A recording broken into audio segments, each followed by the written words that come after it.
Good evening, Nigeria. Welcome to Politics on Sunday, TVC News' flagship political program.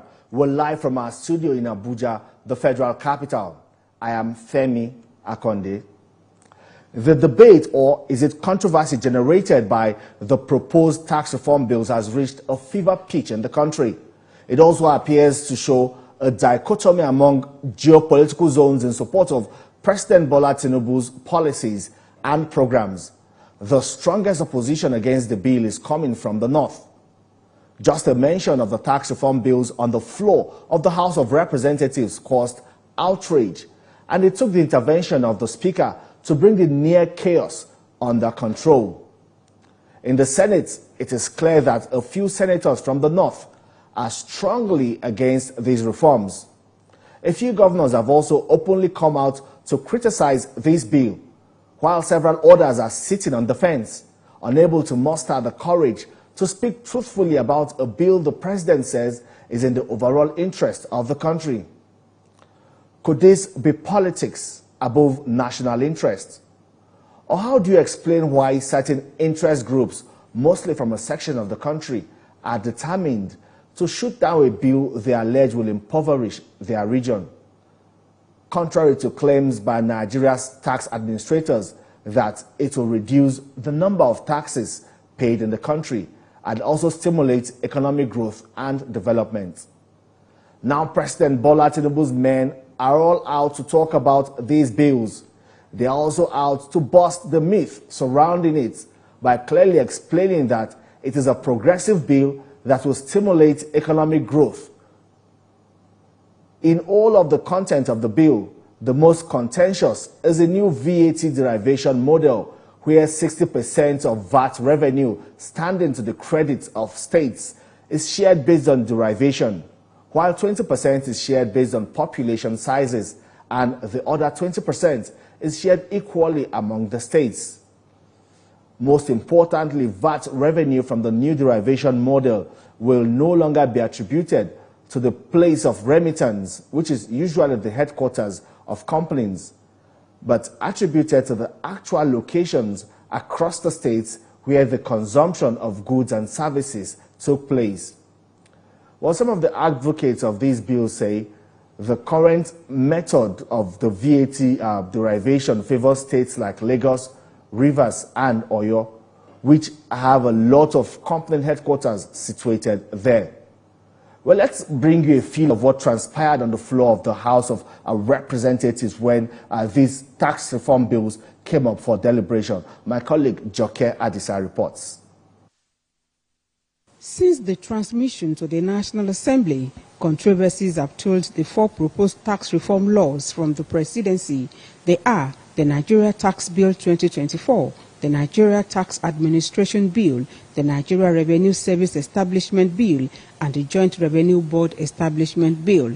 Northern Governors Forum kicked against certain provisions of the bills, particularly the Nigeria Tax Bill, which will alter the sharing of the value-added tax among federal, states, and local governments. The National Economic Council, chaired by Vice President Kashim Shettima, also advised that the bills be withdrawn for wider consultations.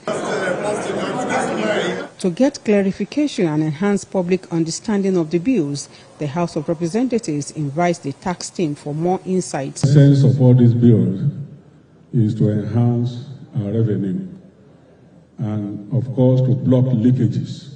There will be opportunities for Nigerians to air their views and actively participate in shaping the final outcome. Taxes should be fair, transparent, and justifiable, balancing the need for public revenue with the burdens they impose on individuals and businesses. The Presidential Committee on Fiscal Policy and Tax Reform says there is no plan to increase personal income tax. It also proposes tax exemption for minimum wage earners. That method of sharing VAT has problems. Number one problem is that derivation is based on head office location. Ours is to implement the law passed by National Assembly. But a professor of economics from the Ahmadu Bello University punctures the submissions of the government officials. He says the challenge is not in revenue or tax collection, but in efficient management. But in most cases in Nigeria, those towers don't give a correct directions of courts. That's why you cannot even track bandits. Members ask questions. Place as the bastion of democracy, it is a place where bills are presented, motions debated, laws made, and the yearnings of the people are laid bare. Come with us as we take you through the workings of the National Assembly. We take you through plenary, committee meetings, and probes, all to ensure smooth working of the democratic process.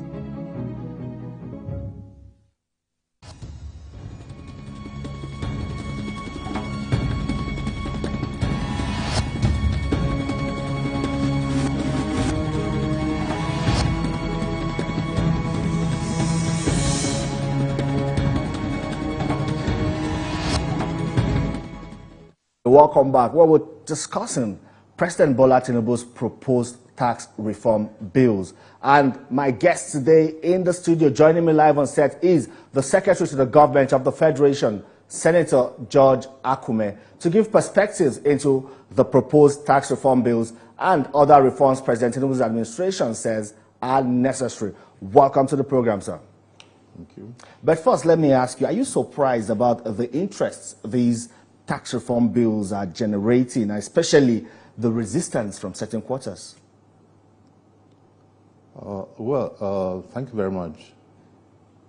In every civilized society, there is always something that will generate some intense interest. So ours is not an exception. Nigerians are very spirited people. They like to make comments on public issues.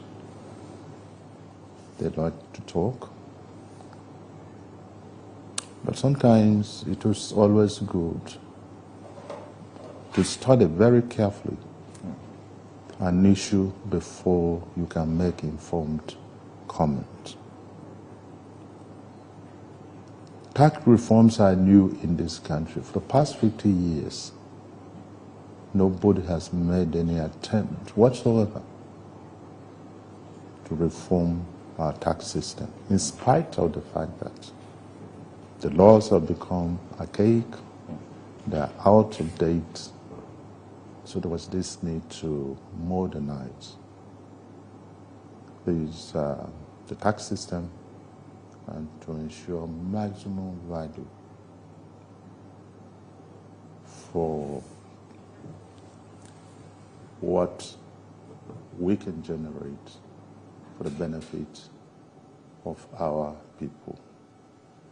I believe that as lovers of democracy and as people who love our country, our comments on such issues should not be driven by sectional or primordial feelings. We should try as much as possible to look at these bills in terms of their intent, in terms of their purpose and meaning, and in terms of their credibility, so that at the end of the day, all of us will once again sit down as Nigerians and celebrate these laws. But have you listened to the arguments against the bills? We've heard people say it is, and these people who are arguing against the bill now say they have also seen the bill, and they say it is against the interests of their region. That's why they are opposed to it, and they feel like it should be withdrawn. No, I don't look at it from that way.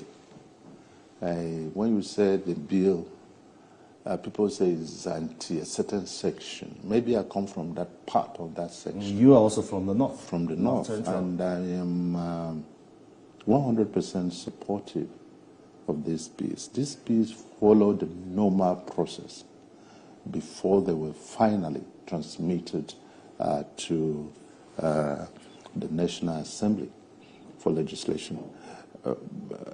people who are arguing against this bill, most of them have not read the bills. These bills were brought in through the FEC, Federal Executive Council, from there, then very well drafted to support to the Attorney General, and then finally sent to the National Assembly. The bill is not against any section of this country. Rather, the bill, as the president wants, is pro-North, is pro-poor, is pro-poor. Those who are earning less than 800,000 per annum are exempted from pay. And it is also pro-growth. Those who are the small businesses whose revenues are below 550 million naira will not pay company tax. And education, hospitals, and so on, are exempted from VAT, from payment of VAT. So you see, it is, if we say it is pro-poor, that doesn't mean that there are only poor people in the South. We have poor people across the country. So this bill is nationalistic. This bill has nothing to do with any one section of this country. It's not proposed against the North. I am also a Northerner. I've taken time to read some of these bills.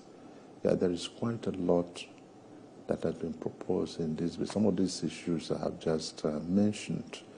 I have spoken to quite a number of notable Northerners, and they're not against this bill. But you see, sometimes we try to play it to the gallery. No, it is against it. We will not accept.